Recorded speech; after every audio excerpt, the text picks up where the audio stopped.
मित्रांनो, आजच्या गोष्टीचं नाव आहे भविष्यात कधी मागे येऊ नका.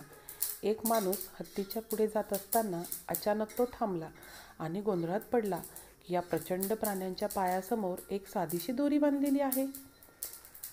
छोटीशी दोरी बांधलेली आहे. साखळी नाही, पिंजरे नाहीत. हे स्पष्ट होते की हत्ती कधीही या बंधनातून मुक्त होऊ शकतात. परंतु काही कारणास्तव ते तसे करू शकले नाही. याचे काय कारण आहे? त्याने जवळच एक ट्रेनर पाहिला आणि विचारले की हे प्राणी तिथेच उभे आहेत आणि तिथून पळून जाण्याचा सुद्धा प्रयत्न करत नाही आहेत. बरं, प्रशिक्षक म्हणाला, जेव्हा ते खूप तरुण असतात आणि बरेच लहान असतात, आम्ही त्यांना समान दोरीने, समान आकाराच्या दोरीने एकत्र बांधतो आणि त्यांचं वयही सेम असतं. ते मोठे झाल्यावर विश्वास ठेवू लागतात की आपल्या पायात अजूनही दोरी आहे. त्यांचा हा विश्वास अगदी घट्ट होतो, म्हणून ते कधीही मोकळे राहण्याचा प्रयत्न करत नाही.